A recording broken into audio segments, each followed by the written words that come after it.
Hi అండి అందరికీ. ఈరోజు నా ఈ వీడియో నాకు ఎంతో స్పెషల్. ఎందుకంటే టుడే డేట్ జూలై 24. ఇది నాకు చాలా మెమరబుల్ డే. అది హ్యాపీనెస్ పరంగానా లేదు అంటే సాడ్నెస్ అనేది నేను కరెక్ట్గా చెప్పలేను.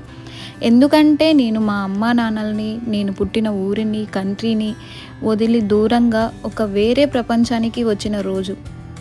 అంటే కెనడాకి వచ్చి కరెక్ట్గా 1 year అవుతుంది. మేము కరెక్ట్గా జూలై 24, 2024 మేము అక్కడ స్టార్ట్ అయ్యాము. సేమ్ జూలై 24 కెనడాకి కూడా వచ్చాము. కెనడాలో అడుగుపెట్టాను ఫస్ట్ డే జూలై 24. సో నాకు తెలియదు నేను ఇలా అందరినీ వదిలి దూరంగా వస్తాను అని. ఇలా ఎప్పుడూ అనుకోలేదు. ముఖ్యంగా నేను నా ఫ్యామిలీని చాలా మిస్ అవుతున్నాను.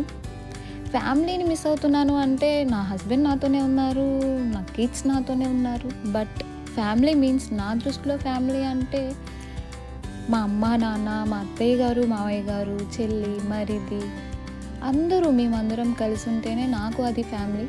సో నాకు ఫస్ట్ నుంచి అలాగే అలవాటైంది. ఫస్ట్ నుంచి అత్తగారు మామగారు లేరు. బట్ 20 years వరకు అమ్మ నాన్న చెల్లితో ఉన్నాను. ఆఫ్టర్ 12 years నేను మా హస్బెండ్తో కన్నా నేను మా అత్తగారు మావయ్య గారి దగ్గరే పెరిగాను. సో నేనైతే చాలా మిస్ అవుతున్నాను అందరినీ. అందుకే చెప్తున్నాను హ్యాపీనెస్ అనేది సాడ్నెస్ అనేది నేను చెప్పలేను అనేది. ముఖ్యంగా మా నాన్నని చాలా మిస్ అవుతున్నా. నేను పుట్టిన ఈ 30 yearsలో నేను మా అమ్మా నాన్నని వదిలిపెట్టి ఇన్ని రోజులు అంటే 1 సంవత్సరం ఎప్పుడూ లేదు. ఈ డే అనేది అసలు ఆ జూలై 24 అది హ్యాపీనెస్సా సాడా అనేది అందుకే నేను అసలు చెప్పలేను. మా నాన్నతో కలిసి యాక్టివా పైన తిరిగి చాలా రోజులైంది. మా అమ్మ చేతి వంట తిని సంవత్సరం అయింది. మా అమ్మ నాన్నల ప్రేమకి దూరంగా ఉన్నాను. అలాగే అత్త మామల ఆప్యాయతకి దూరంగా ఉన్నాను. చెల్లి నేను కలిసి బయటకి ఫంక్షన్స్కి వెళ్ళక, తమ్ముడు లాంటి మరిది ప్రేమకి దూరంగా ఉండి సంవత్సరం అయింది. ఏంటి ఇదంతా, నువ్వు ఇప్పుడు హ్యాపీగా లేవా అంటే చాలా హ్యాపీగా ఉన్నాను, చాలా పీస్ఫుల్గా ఉన్నాను. నా భర్త పిల్లలతో చాలా సంతోషంగా ఉన్నాను. కానీ ఎంత సంతోషంగా ఉన్నా అమ్మ నాన్న దగ్గర లేని సంతోషం కూడా ఒక సంతోషమేనా అనిపిస్తుంది. నిజంగా చాలా బాధగా ఉంటుంది ఒక్కొక్కసారి. అసలు ఆడపిల్లకి పెళ్ళైన వెంటనే అత్తగారింటికి వెళ్ళాలి, అక్కడే ఉండాలి అని చెప్పిన వారికి నిజంగా హార్ట్ లేదు, మనసు లేదబ్బా అసలు వాళ్ళకి మాత్రం.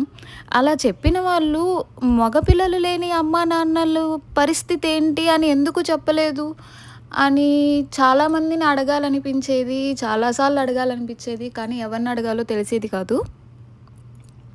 ఇక్కడ కెనడాలో నేను కూడా ఇదే ఫస్ట్ టైం కదా అన్నీ కొత్తగా చూడడం. ఎక్కడ ఏది చూసినా ఇక్కడికి అమ్మా నాన్నని తీసుకురావాలి, చెల్లికి దీని గురించి చెప్పాలి, దీని గురించి బాగా చెల్లికి చెప్పాలి, ఇది చెల్లికి చూపించాలి, అమ్మా నాన్నకి ఇది చెప్పాలి, అమ్మా నాన్న ఇక్కడికి తీసుకురావాలి, నాన్న ఇక్కడ చాలా బాగున్నాయి, అది ఇది అబ్బబ్బా ఎన్ని చెప్పాలనిపిస్తుంది అంటే. ఎక్కడికి వెళ్ళినా నా మనసు మాత్రం మా నాన్నని, నా ఫ్యామిలీని బాగా గుర్తు చేస్తూ ఉంటుంది. అలాగే ఏది ఏమైనా సరే నేను మా అమ్మా నాన్నలకి దూరంగా ఉన్నాను అనే నా ఈ బాధ చెప్పలేనిది. నేను ఎంత సంతోషంగా ఉన్నా, పీస్ఫుల్గా ఉన్నా ఆ బాధ మాత్రం తగ్గట్లేదు. నేను ఎప్పుడూ అనుకోలేదు నేను మా పేరెంట్స్ని ఇలా వదిలి ఉంటాను, ఇంత దూరం వస్తాను అనేది. నేను మా అమ్మ నాన్నలకి, నా ఫ్రెండ్స్కి అండ్ నా ఊరికి, నా కంట్రీకి అన్నీ వదిలి అసలు అదంతా వదిలేసి ఇలా ఇంకో దేశానికి వస్తాను, ఇలా ఇంకో కంట్రీకి వచ్చేస్తాను, ఇంకో వేరే ప్రపంచం చూస్తాను అనేది అయితే ఎప్పుడూ అనుకోలేదు. బట్ ఇదంతా బాగుంది, నేను కాదన్ను. కానీ అమ్మ నాన్న వీళ్ళ ఇద్దరూ లేని సంతోషం అనేది అది సంతోషమే కాదు అనిపిస్తుంది. అమ్మ నాన్నని చాలా మిస్ అవుతున్నా.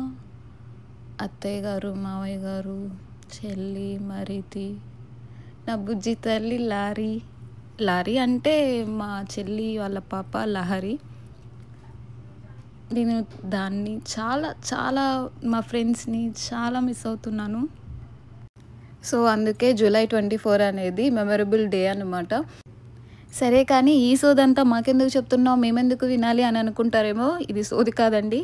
ఫారెన్ వచ్చిన ప్రతి ఒక్కరి బాధ ఇదే. కాకపోతే వాళ్ళందరూ బయటికి చెప్పలేదు. నేను బయటికి చెప్పాను అంతే. ఆ మాత్రం దానికి ఫారెన్ వెళ్ళడం ఎందుకు అనుకుంటారేమో. ఏం చేస్తామండి, మనం ఒకటి అనుకుంటాము, దేవుడు ఇంకోటి రాస్తాడు. అది తప్పదు కదా, ఆయన రాసిన దాంట్లోనే మనం పోతాం కదా. ఫైనల్గా నాన్న మీకు ఒకటే చెప్పదలుచుకున్నాను, నేనైతే చాలా హ్యాపీగా ఉన్నాను, చాలా పీస్ఫుల్గా ఉన్నాను. వెంకీ నన్ను చాలా బాగా చూసుకుంటున్నారు. పిల్లలు, నేను, వెంకీ నలుగురం మంచిగా ఉన్నాము, చాలా బాగున్నాము. నెక్స్ట్ ఇయర్ ఖచ్చితంగా ఈ జూలై 24కి నేను మీ దగ్గరే ఉంటాను. సో నేను వచ్చేటప్పటికి మీరు ఫుల్ ఎనర్జెటిక్గా ఉండాలి. యాక్టివా పైన ఇద్దరం కలిసి ఆటోనగర్ మొత్తం తిరిగేయాలి. అండ్ అమ్మ, నువ్వు కాకరకాయ పచ్చడి అండ్ నువ్వు లడ్డు ఈ రెండిటితో రెడీగా ఉండు, ఓకేనా? మిస్ యూ నాన్న, మిస్ యూ అమ్మ, బాయ్ బాయ్.